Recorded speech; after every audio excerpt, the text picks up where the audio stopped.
Monday. Oh, this shit eerie, man. This shit spooky. I might have dimmed the lights. I might have turned off the lights. The peak is shrouded Turn in them fog. way It's the down, aftermath of girl. one of the most violent storms to hit the area in months. A search helicopter Big powers man through thing, the mist, certifiable scouring the witness. region for a pair of hikers from Tokyo Oh, who set shit. out the day prior and haven't been seen or heard from since.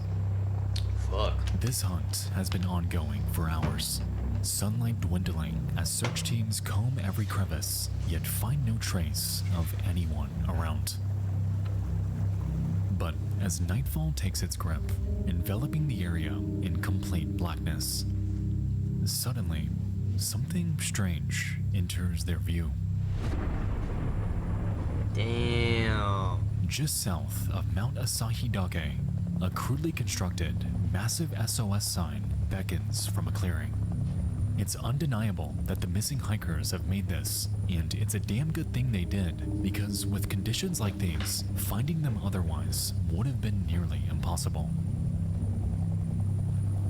The team swarms the area, with newfound hope that these hikers just might be hiding nearby.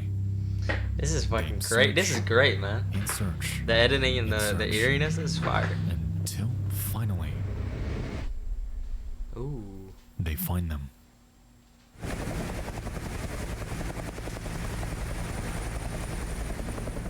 About a mile north, the two men emerge from a cave. They are completely disoriented, battered, and exhausted, but most prominently are in complete disbelief that the rescuers found them.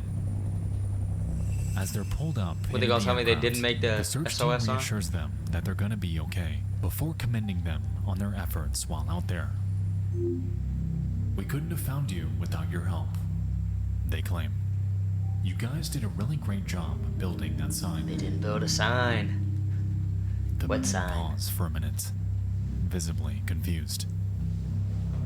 "I'm sorry. We didn't build the sign. We have no idea what you're talking about." Jeez.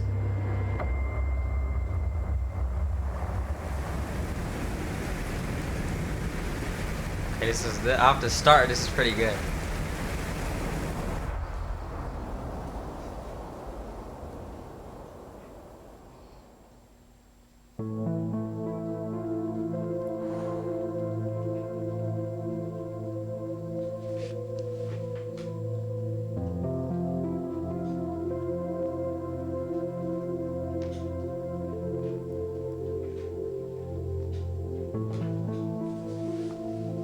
You know, I'll admit, the island of Hokkaido is beautiful.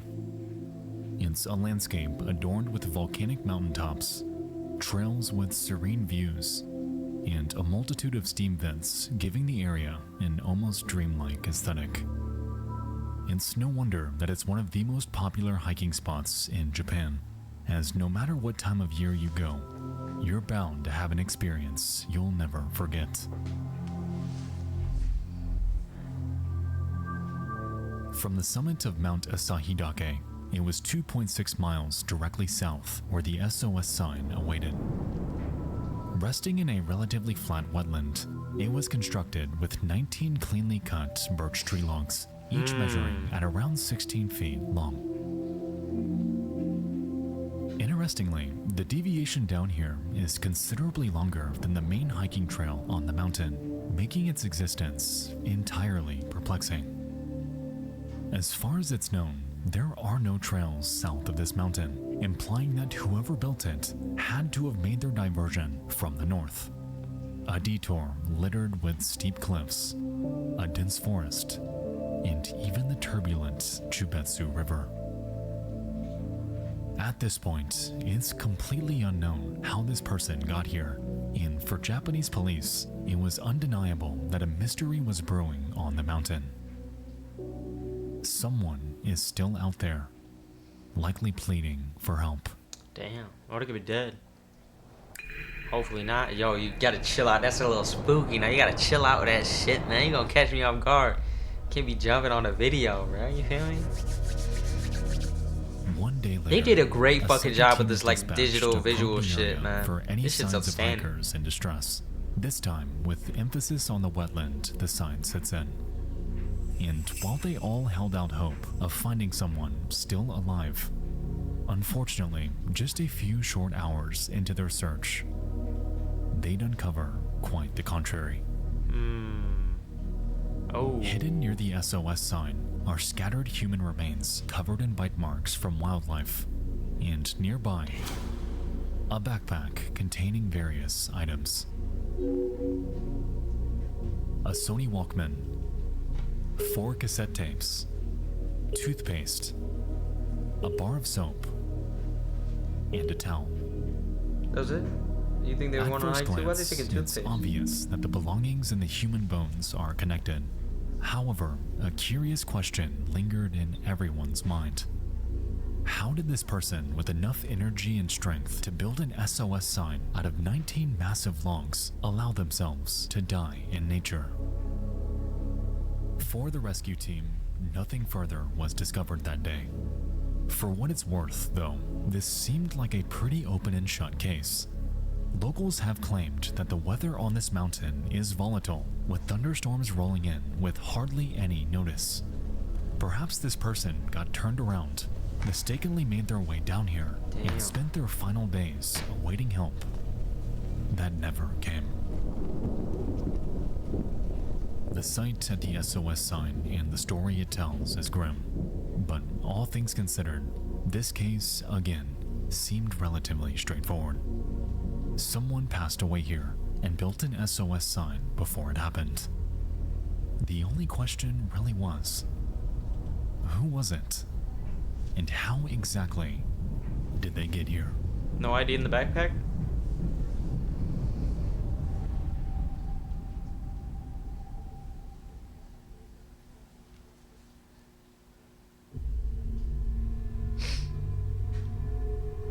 Where are we at now, bro? What the fuck? We at the woods. Detective's house?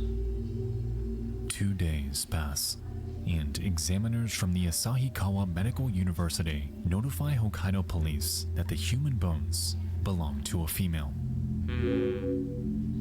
Reportedly, she was about 5 foot 3 inches tall, had type O blood, was somewhere Damn. between 20 and 40 years old at the time of her Damn. death, Shit carried bone unaccurate as fractures fuck. in multiple locations, and died within the span of 1 to 3 years prior. Oh. Aside from this, there was no further identifying information about her, and effectively, she was What the fuck is going on here? I'm telling you about that spooky shit, bro. You gotta chill out. This is great. What's this documentary? Well, you can't I don't know. It laid it out like a video game. This doesn't make any sense at all.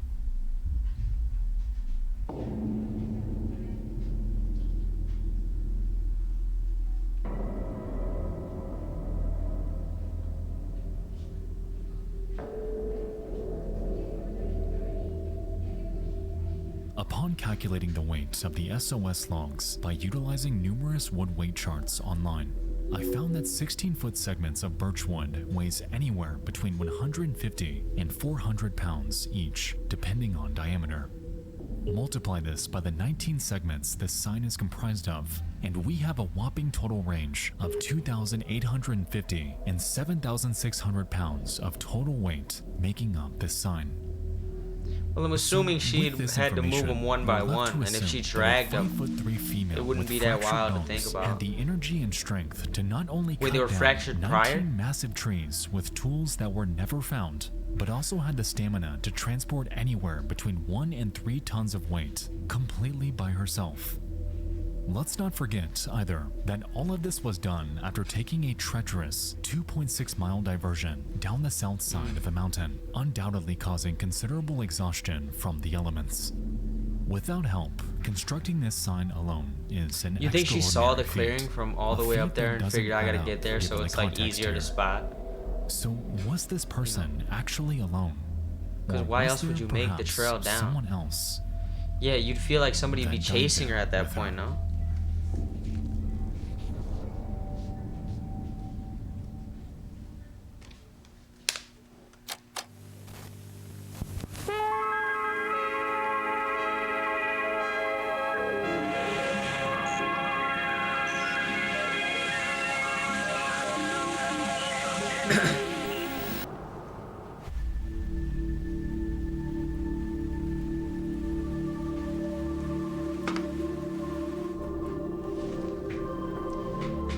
Oh, damn. It's late at HQ, and investigators are scouring for clues. Of everything they uncovered, the cassette tapes seem to be the most promising lead on uncovering the identity of this woman. And so, they put them in their tape player and begin to listen. As they play, they're met with musical tracks taken from various anime TV shows. However, once they make it to the last one, something strange gives them pause. Oh. Oh, shit.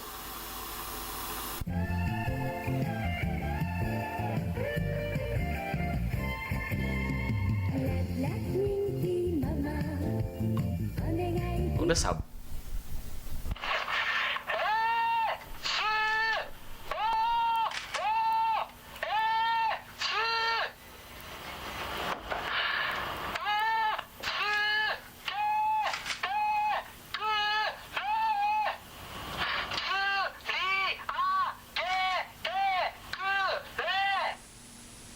What the fuck?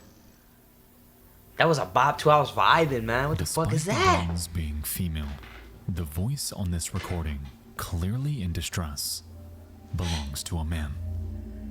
And the translation: SOS, help me.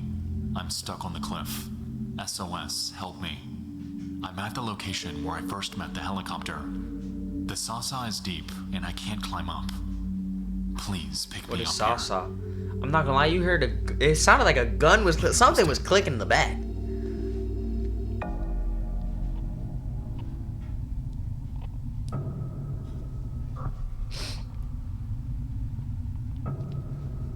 Aside from the blatant parallels to the SOS sign, I can't help but find it strange that this man uses not a single phrase implying that he's with someone.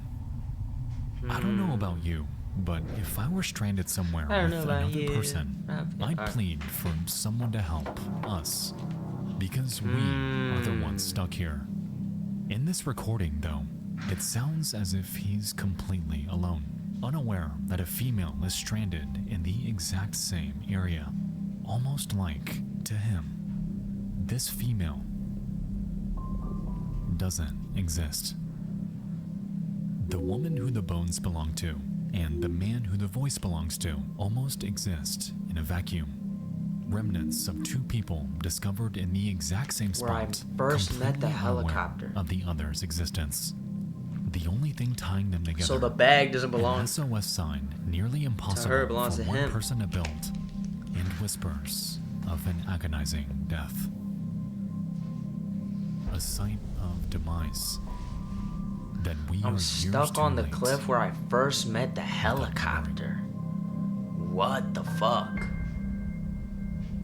What do you mean by met? Like they dropped him off, he saw them there, they left before he could get to him. You know, he saw one in the sky trying to look for him. What does he mean? So many questions.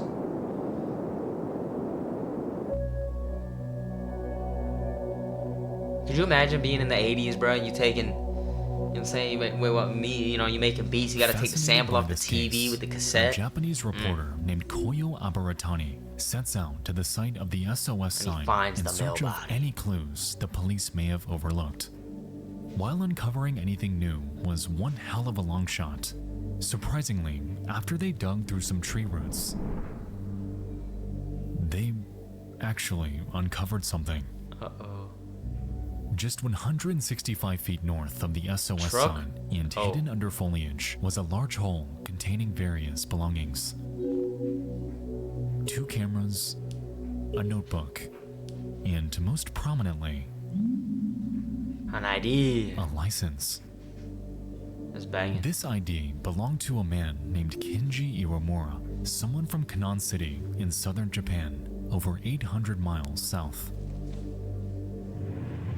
This discovery was massive because for all anyone knew, this was bound to be their guy. I mean, this had to have been the voice on the recording, right? And of course, this man must have been associated in some capacity with the female bones found at the same site. While she may be, up to this point, still unidentified, at the very least, those investigating this case finally had a name. Kenji Iwamura.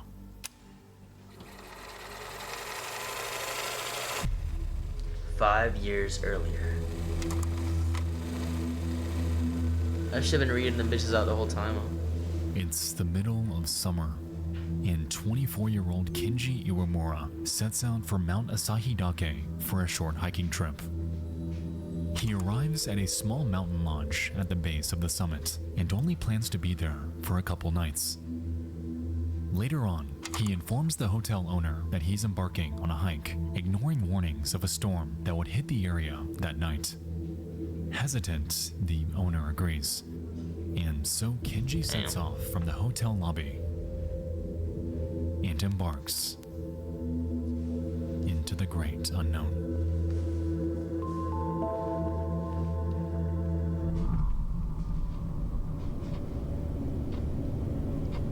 As time ticks by, the sky darkens.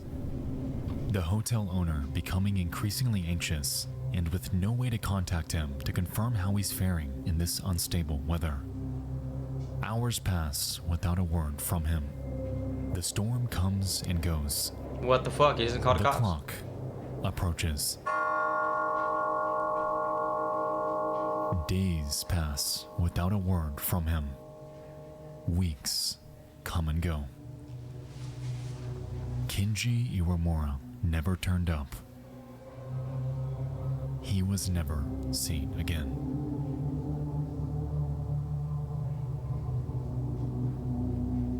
With the discovery of Kenji's ID, police were certain that they'd crack this case. Reportedly, determining gender from bone fragments isn't always accurate, and for all they knew, they had to belong to him.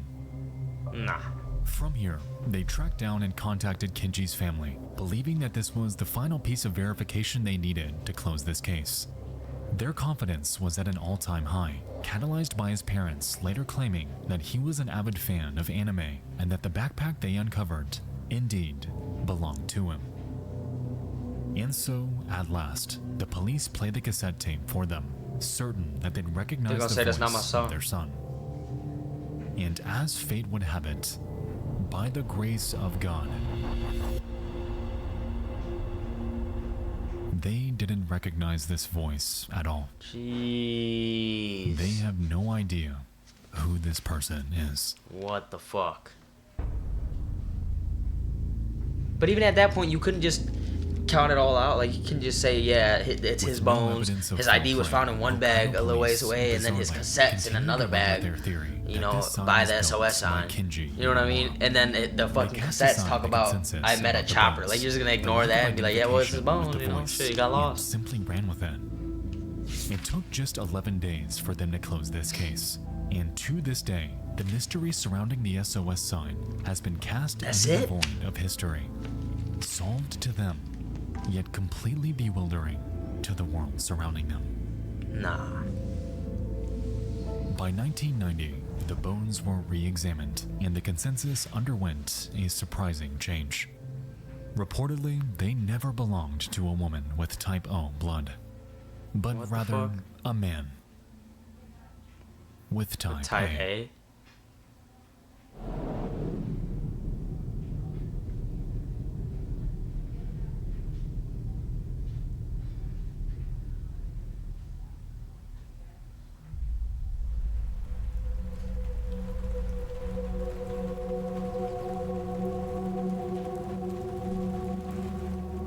Why the hell were the bones suddenly reclassified? Who was the man recorded on Kenji's tapes? How were these massive trees carried and placed by just one person? And how were these trees chopped down at all? Taking a broader look at the landscape, we've established that the site of the SOS sign was reached by a diversion from the main Mount Asahidake trail. We could As assume we've he seen, found though, his bag, multiple hikers which the have done original this. was the one with the ID So in it. how have they all made the And he exact found his same cassettes. mistake? He taped over his cassettes saying he's by the helicopter. So, as it turns out, But what the there's fuck an do we- incredibly what- confusing landmark on This the helicopter, mountain. you know what I mean? It's a boulder called Safe Rock, and it's typically used by climbers to orient themselves on their trek, as once you encounter it, you're required to take a right turn to continue your journey to the peak. Bizarrely, however, there sits another identically shaped boulder right next to Safe Rock, called Fake Safe Rock. What the Unlike fuck? former, using this one as a guide diverts hikers to the much more dangerous south side of the mountain. Terrain littered with steep cliffs and intense grades filled with a specific type of bamboo, known locally as sasa. Oh, what In the recent fuck? years, Fake Safe Rock has been marked with a rope to signal that you shouldn't follow it. However, to this day, hikers often misinterpret it for the actual Safe Rock, adding even further confusion to an already disorienting situation. I'm sure you're finding this convoluted as I'm explaining it to you. Now imagine if you were faced with this dilemma while exhausted, in the wild, and completely alone. Gee, yeah, that's fucked. I'm not gonna lie. Don't go hiking in a fucking To storm, this bro. day, Let's not do it's that. believed that both the That Tokyo shit. hikers I mean, and granted, if you got a little Kenji rain, you might be like, "Hey, I'll made put the this fucking mistake, raincoat on. You know, I'll leaving thug it them out." both But to be bro, stranded and completely helpless. dog. So, with this in mind, Yo, let's dog. go forth and You know what I mean? entertain That's the wild. idea that And what the Kenji fuck? Yeah, why did he Iwamura was report the that only shit? one involved here. Let's just say Fucking car that just sat there and everything shit? belongs to and was done by no one but him. No. So it went a little something like this.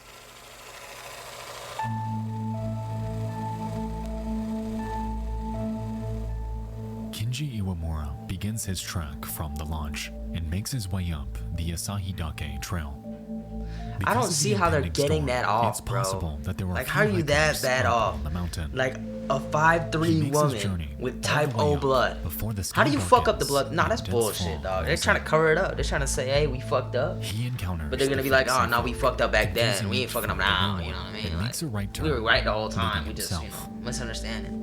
As the Like, day nah, flees man, by, you know, how do you he fuck up the begins blood to type? panic, That's bullshit. the sky darkening as There's his 3 psyche people. becomes ever more anxious. He recognizes not a single thing about the path he's on. Yo, and I'm not it gonna lie, bro. becomes If you rapidly feel a clear little to him spooky in the that woods, bro, he's if you feel like the venturing woods aren't feeling nowhere like, near you know what I the mean? summit. If the woods aren't trustworthy, bro, go back, Finally bro. turned around and Find with the no other trust, bro. choice, Fuck he that. continues. Don't following risk the some shit. That's semblance of a bullshit, path, dog. That's weak even as though fuck. it's only heading down. Is he heading back to camp? Are there any towns in this direction? Where exactly is he going? As hours pass, he becomes more panicked and begins screaming for help, for anyone to hear him. He falls off a cliff on the way down and breaks 2 bones. And so, Jeez. in immense distress, pulls out his Sony Walkman to record an SOS message and later plays it on repeat No, but what is he to talking save about the himself helicopter? from damaging his voice. As he continues to limp downward, he encounters and crosses the Chupetsu River before eventually landing at his final destination, the flat wetland where he would build the SOS and where the two would inevitably remain.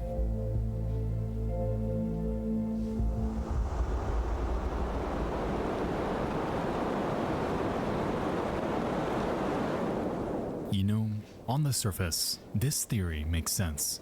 However, when you begin to pick apart the finer details, this story rapidly falls apart. As we know, the only cliffs in the vicinity are up the mountain, and if these are what Kenji's referring to in his recording, assuming it's him, then he made it to the wetland with broken bones and in excruciating pain. Even if we give him the benefit of the doubt and say that he had every tool in the world, building a sign of this scale would take immense effort for just one person. It's been said that something like this would take 2 days to construct for someone healthy. So how in the world did Kenji do this while critically injured? There was no axe ever found. And why would he have one on a mountain hike anyway? On top of this, the condition of the bones indicated that he would have been incredibly frail by the time he passed away. There is no way this man made this thing alone, leading me to believe that Kenji Iwamura, perhaps, wasn't the only one to die there. I'm saying, bro. Consider this. Kenji is on the hike, and somewhere during his climb, encounters someone else out there. The two are both on their way to the mountain peak, and so Damn, how the fuck tall is Kenji, bro? This 5'3" woman, she's fucking taller. As the fog rolls in, the two begin I'm to 5'5", undergo I'm not hating, I'm just critical saying, dog. errors, Damn, man. making You their put in turn work for that with SOS fake sign, fog huh? and getting lost down the mountain's south end. Injured, one of them makes a recording, while the other pleads to keep going. And so, they continue downward, cross the river. But I feel like if you're there with somebody else in person, bro, I feel like they had to die separately, all three of them. I think there's 3 It's people. possible that this other hiker, for some reason, had an axe, and over the next few days, made this sign with incredibly I feel like they limited die help from together, Kenji. man. Like, I feel like you wouldn't die super Kenji far knows off from he your, can't you know what I go mean? any further, though. Like, if the And SOS so, in a sign is final right fit of there, where the desperation, fuck are you going? The other hiker You know what I mean? grabs a If you don't know handful of where the supplies fuck you're at, why don't and you takes stay put? off. Like, you probably figure you died. Oh, yeah, you want to go look for something. It's fucked. In a way, this could explain why police never found an axe. This could explain why the voice on the recording wasn't Kenji. And this, potentially, could explain how this sign was even made in the first place. The human body can go 3 days without water, and perhaps this unknown person used their last in a final push for rescue. At the end of it all, though, they would never make it and instead would die a slow death. Surrounded by darkness Jeez, see what I mean? They're fucking me up with these sounds and shit. and in a forest. So they didn't search the surrounding area for other shit? Like, it was fine with one fucking reporter out there. You found some shit, man.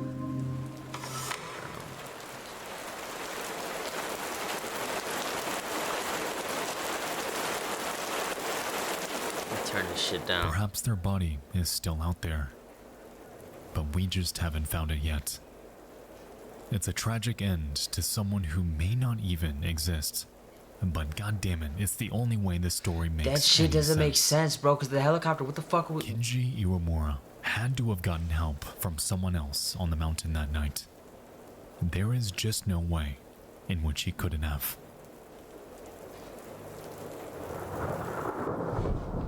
The fucking helicopter doesn't make any sense, though.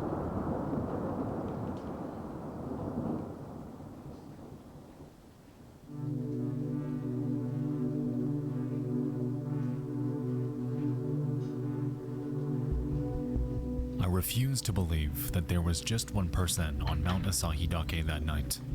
The circumstances are just too extraordinary for one to pull this off alone. The broken bones, the stranger on the tape, the rapid closure, someone migrating literal tons of weight after vital injuries. Everything about this conflicts with the reality of the situation we've been given. These theories, as far-fetched as they are the only way this makes any sense in my brain. And even then, I'm still assuming that someone Also, there had an were axe, helicopters out there looking assuming for that him. an entire second person was there, and assuming that this other person died and was never found elsewhere on the mountain.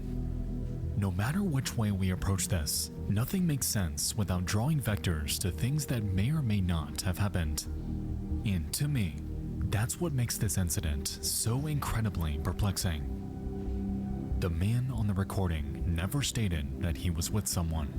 And even if we assume that Kenji wasn't alone, the only way this story makes any sort of sense, it's almost like the two of them never even knew the other existed.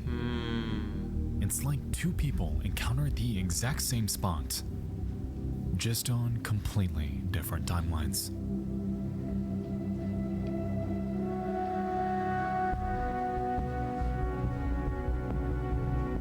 It goes without saying that we can theorize for hours about what took place on Mount Asahidake and how the SOS sign, given the evidence we currently have, shouldn't exist.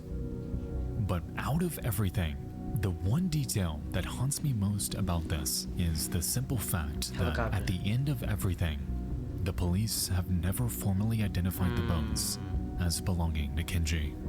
What the fuck, bro? What are And we this is talking after about? they were reclassifying to belonging to a male. That's After bullshit, the dog. story spread to the world around them. And after the mystery surrounding the SOS sign and all of its bizarre inconsistencies had spearheaded this into one of the most captivating unsolved cases in history.